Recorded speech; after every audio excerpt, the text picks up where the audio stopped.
دو خنا كما بيكمو أمتوني توبيا دا خرب بيتفرقوا نمي جرب بيتفرق خنا وجين قرته والجومة جيزة والجومة جيزة جدو خنا أبي أحمد يقاوم ميجي منستير إثيوبيا أبي أحمد دكتورو تدبلته هجتو تا موتوما دا غرغراتي في أكسوما مون بارتي لي سياسا أكسوما برسيسو تاتي في نموتا باي دا وجين والغي غرغرات آيتين توري والغي خنا إرتي أمو إسا هاسو ملي غافي أمني غافتي تكاهو نموني غافتين أرغني جيجولان نموني باي إياد قاسرت كان أرغمني يموتهو أبوكو أبوتات لندما كان إرتي وانجي إياد خنا تاجرو تجورا كبجمتو تاجارتن تولغي فتو تكينيا أنا أقول رئيسين بوزرا بني ترتين ولين تاي سانا في راكين. أملا أمتي إثيوبيا براتيتي مال قروجرا برسيسو تاتو غافي غافتي. قالتشي فوتو وجخيتو ماركا رويسي ديم. قرتي دكتوروتا غافي غافتي. فوتو وجخيتو ماركا رويسي ديم. تيجي ماركا رويسي براديم. هاي أنك غافي نتة. يو أبي وجه فوتو خور راها جمتن. يو أبي وجه فوتو خوني سنتي قرتي خان تلتاتي.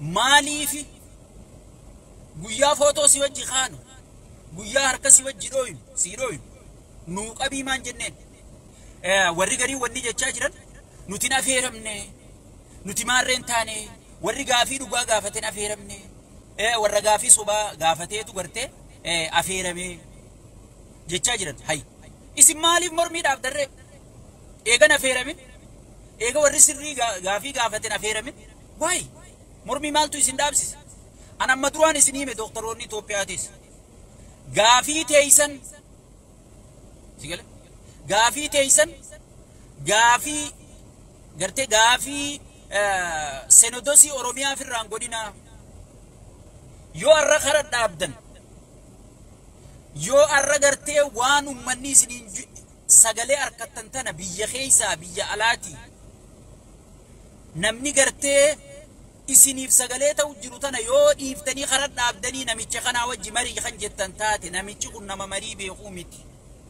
شيطانا وجه مرياتنا مفرومات في دي الدنيا تنرد ينجر سجل وني إني دينجد يسن دب سيف وني سن دقي فتيف حيوني سبا سبلمي بيالا خنا كيسا في على ولين دبتني والرب في دي بيجر خاي خنا أكم في الراغون ملي ملمي جاني وان نمني والمريا تيفي سيجله إن قد هنگس سنجلا دبت هوجي أول سنتني بقى أنا ميجما فرقتم تن هاي بارتي مرميتو يفين جتي وان وما أنماتو نمو مسين سمساتو بارتي مرميتو يفين جيتش تتاينجا وان إني قد أتنا ديماني داوتانيتي وي أكنا غوتي باركي غوتي مال غوتي هوتيل جارتي مي موتومان كم فيلمو هوتيل جاروفي موتومان تكو خان فيلمو سرنا جاروفي موتيل جاروفي موتومان تكو خانا أنغو قبطوف نغينيا بوسوفي مو نغينيا بوريسوفي قال لكم بارلمان رتايتي وقا دي دميف وقادي دمي فلولتي فوفاجي تاجرة سيقول وصواتي المون اتي منا برنوتتي ارغتي نغام برتين قال وصواتون سر جارمتي غرتي سيسامو جرتوتي قبيني هنان دوفي قبيني سيرا الان دوفي خرا سيرا وجيجيرمون ني دندايما جيوزون بارلمان إثيوبيا تاي بارلمان ساسون إرم مرتيسوفي si saamuun si zarafuun si ukkaamsanii birrii harkachuun qabeenya heeraan ala harkame gartee seereysuun ni danda'ama jechuun paarlamaan Itoophiyaa taa'ee ibsa baasuuf way jijjiirama akkanaan garre way maarree akkanaan garre way miitirkishoo akkanaan garre jettanii lafatumu jirtanii jechuudha. Paartii mormituuti moo wanni sun si gale afooshaawwanniitii jechuun gartee ajaa'iba si ta'a jechuudha. Tana eegaan hangana jee booda ummanni biyya sanii sigale ummanni amma fakkeenyaaf nuti diyaaspooraan nu bal'attee jirti jiruu nu rakkatteetii miti aangoo barbaadaa fi isii miti jireenya fooyyaa isinii barbaadaa fi kan asirraa iyyinu yeroo teenya gubne qeeroon dheengadda qabsaawe qeeroon dheengadda qabsaawee OPDO wayyaanee jalaa bilisoomse akkamitti OPDO'n gabrooma deebi'ee jenneeti. Qeeroon dheengadda gartee wayyaanee OPDO ergattu ergaa jalaa OPDO baase akkamitti OPDO'n dheengaddaas ergachaa turte arraas ergatti. Qeeroon abbaa aangoo ta'uu qaba. Abbaa injifannoo ta'uu qaba. Jenneeti. Amma namoonni gariin namni siiduun jiru Jaawar Mitirkishoo adeeroo Jaawar yoo siyaasaa addunyaa tana taa'ee xiinxale. Sigale? Xiinxaluma isaa kana yoo gurgurate nama jireenya akkana jiraatu. Yuunivarsiitii addunyaa tana deemee yoo siyaasaa barsiise. Sigale? Nama jireenya isaa boonee jiraatu. Waa takka namni kun rakkoo takkaatti dhufa jettanii yaadina. Maarree barbaadda, maallaqa barbaadda, Mitirkishoo adeeroo laal yoo ta'eetii beelawaa taate namni hundi beelawaa akka keetiin se'eeti. Yoo ati beelawaa taate, yoo ati hin quufin namni hundi akkuma kee beelawaan se'eeti. Namni gartee rakkoo sabaa tanaatu rakkoo dubbisa. Cinqii sabni isaa keessa jiru kanaa cinqii rakkoo saba kanaatiif jee hadoodee dubbata namni kun. Mee anamma gaafaan OPDO deeggaru san maaltu naa kafalamuu ture? Asumaa hin dalagachuu ture gaafasiisa. Arra gaafaan isii mormuus maaltu narraa naa kafalamuu jira? Asumaan kunoo dalaguma saniin dalagachuu jira. Gaafa boruu dhufuus sigale gaafa kaboruu dhufuus ana asumaa hin dalagaati ya dalagaddaa jechuudha. Alhamdulillah. Alhamdulillah.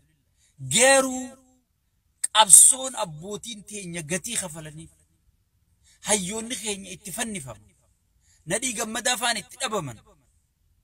Jiraa namni jiraan dhabama. Araarsoo wadaayifaan mul'isa abbaa gadaa faan itti biyyee ta'an gaafiin takka ta deebitin jiru. Daangaan Oromiyaa tokko kabajamen jiru. Arra namni afaan Oromoo beekuu aangorra jira. Abiyyi ammaasis maal jaan abiyyi nam tokko gaafa aangorraa kute gartee eenyuututti aanaa siin jaan sigale. Already sirna PP keessatti aangoo qabu abiyyi qofa waan afoo shaadhatuun walaa pirezidaantii jettamu walaa ministeerota maarroo jaanki julli jaankaan horiitutun takka aangoo qabdu nyaattee dhuydee raftee akka horii deemuu qofa. Dhaabni kun dhaaba kiyya sirrittiin keessa beeka. Nam tokko aangoo pirezidaantiin tokko waan inni jee ala ganama silkii isa dawwalawa. Pirezidaantiin naannoo guutuun maal godhuu qabnaarra jedha. Takka aangoo qabdu sigale. Afooshaa inni jaarratee jechuudha. Wanni waan sirna qabaatii miti. Okay, afooshaa fi jaarrate tana keessa namichi kun lubbu qabaa yoo arra waa ta'e itti aanaan isaa amaara. Amaarree ati iyyitu qabate moo hin qabanne bakka ta'e. Yoo sirni jaarame immoo hayyoonni Ameerikaa maaliif sirna jaaran? Thomas Jefferson faan, Abraham Lincoln faan, George Washington faan akka ifiidu'an beekan akka dullooman beekan. Sirna maaliif jaaran? Sirna ijoolleen isaaniitti aangomtu. Sirna biitii isaanii maraataa akka Tiraampii kana fa'aa dhufaa ka biyya laaqu. Kaanuma faarsaa jiru. Kanaa dhufee biyya qabachuu ta'a beekan. Amaara si jeesuun gumaa keessii baasuu miti. Akkuma Minilik arra nafxanyaa gartee nuti diina godhannee sababa Minilikii falmu jirra malee nafxanyummaa siitiif jibbutti hin jirru. Waan Minilik nafxanyaa wajjin irra dalageessanii falmu jirra. Arraas namichi kun ijaa Oromoo keessa naqu jira. Maqaa keetii yoo daldalee ati bira dhaabbattee nama kan miidhu taate nama kan ajjeesu taate akkuma arra nafxanyaa ati jibbitu boru Oromoon jibbamti jechuu fi asirraa iyyinaa jechuudha. Abadan kun Oromoo bakka hin bu'u. Qabsoo Oromollee bakka hin bu'u. Oromollee hin erganne ergachuufillee teessu. Siyaasaan isaa beeymagan kookolo. Nutu warri nuuf fakkaatee jala yaa'aa turre jalaa garagallee wanni isin jechaa jirru tanaafi jechuudha. Waa takka amma namaatu aangoo barbaada biitirka shooda hinaafa maalitti hinaafa miskiina boochisutti hinaafta mana miskiinaa diigutti hinaafta ooyiruu miskiinaa gurgurachutti hinaafta mee kana godhu jira kanaaf itti hinaafa mee jaawaramma kanaaf isatti hinaafa ammaaliifin mana miskiinaan diiginii ammaaliifin ooyiruu miskiinaan gurguratinii ammaaliifin miskiinan boochisinii ammaaliifin miskiina waliin gudeechisini jechuuf itti hinaafa osoo mootummaa dhugaa mootummaa sirna qabu mootummaa gartee nageenya buusee sigale hanga danda'utti misooma dhugoomsee saba Oromoo kanallee mataa ol qabachiisee gaafii Oromoo tagartee amata 60 lafarra gangalachaa turte tan hundallee deebisuu baatu takkaa fi lama jalaa deebisee silaa namni kunna ta'e silaa khaseenaa Oromoo keessatti dubbatamu silaa khasa onnee sabaa keessatti alaabaa gad dhaabbatu kunna ta'e jettee hinaaftaaf mee kana maalisaa irraa hinaaftame mee shayxaanticha kana maalisaat irraa itti hinaafani abbichutti hinaafani maarritti hinaafani jamuumeen kiyya dhufe mee maalisaat irraa itti hinaaf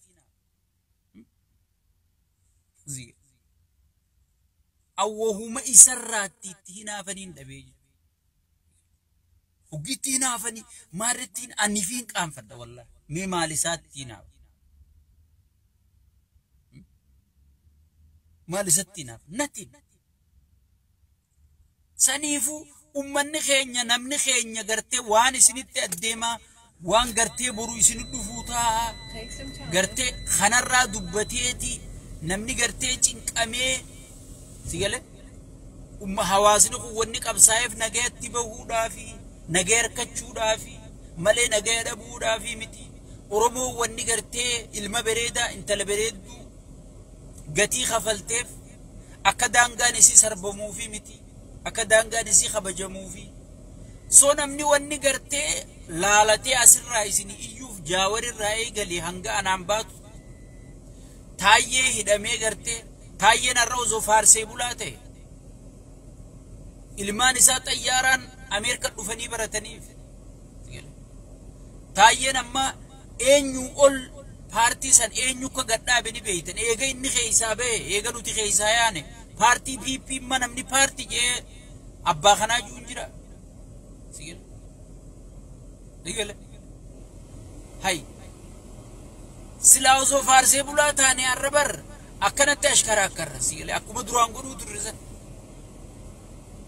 soo saba keenyatti hin kijibnu dhugaa saba keenyaa hin gurgurru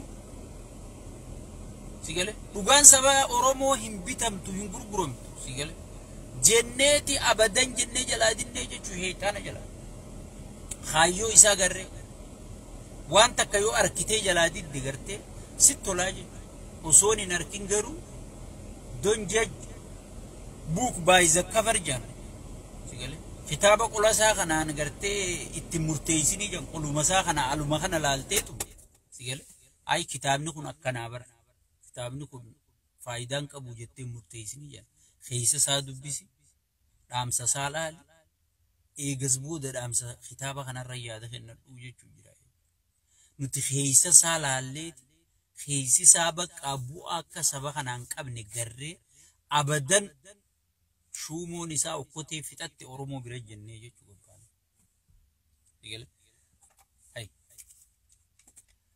Aangoo namichi mataa baaldii kanaadaa kana taa'u hattuu lammuu faan harkate. Taayyeen dhabaase. Jaawar Mahammad dhabaase laameenaa. Waan gannaqaan faan harkate Jaawar Mahammad faan dhabaame. Osoo waan akkanaa barbaadanii jarri kun ni dhaba.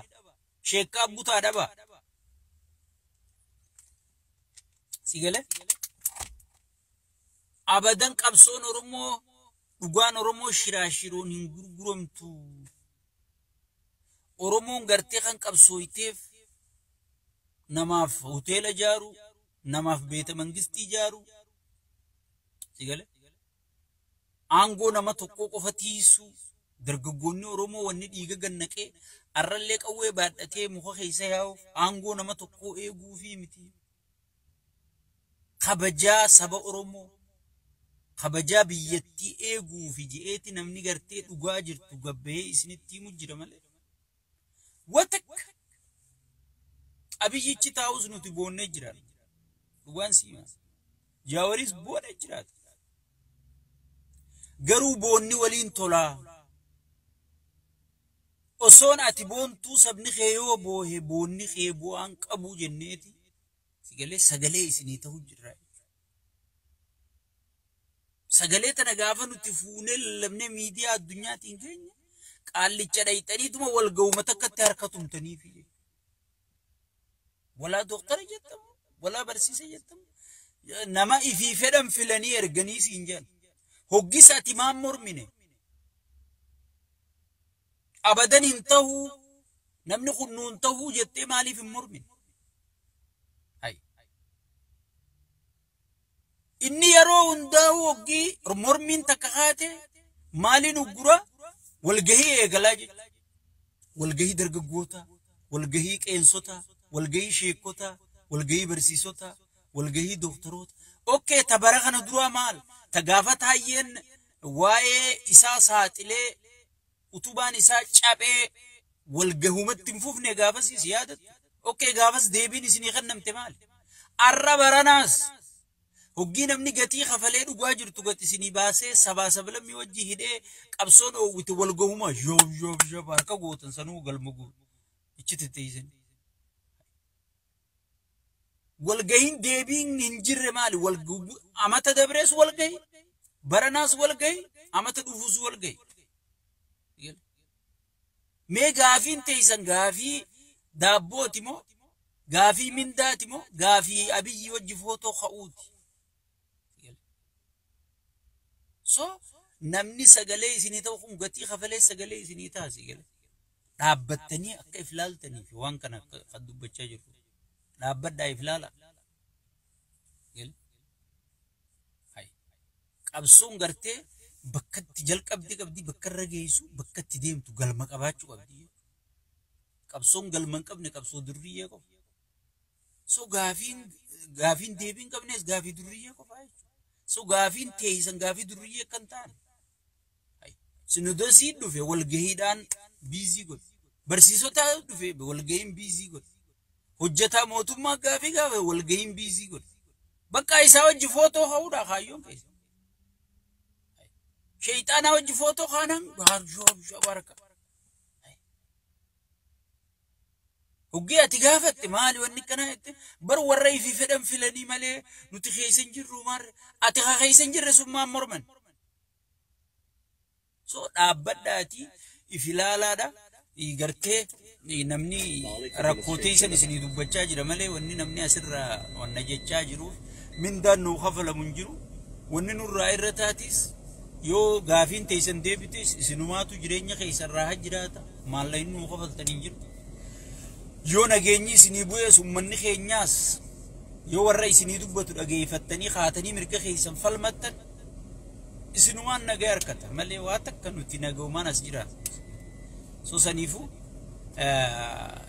taa'aatii itti yaada namni gartee waan isin itti laffaatanii hayyoonni asiin gahee gaafii hayyoonni dhiheessee walgahumaan namichi akka isin harkaan finne gamanumaanin isin dhaamaa.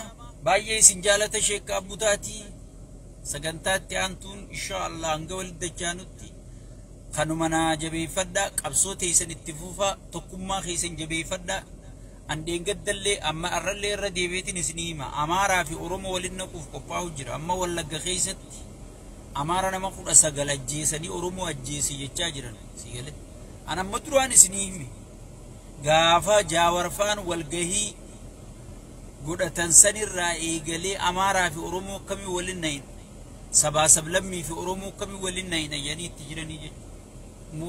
Mootummaa Oromoo jaamtu hin jirtu. Mootummaa sabaa jaamtu hin jirtu. Mootummaa biyyaati.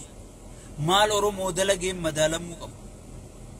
Ilma Oromootii miti intala Oromoo illee haa ta'u dhimma keenyaa miti. Oromoof maal dalage gaafiin Oromoon gaafatte tamtu deebiif qophirra jira. Oromoon nagaa harkatte moo ni beeloyte moo ni quufte nagaa harkatte moo ni dhabde kanaan madaalamuu qabaan isiniin jaa nagaan naa jiraadha biyya alaata nammoo ifeeggadha miidiyaan hundi bitamee jira namni isin beeka jettan qabsaawa jettan hundi bitamee jira firraa eegaan isiniin jaa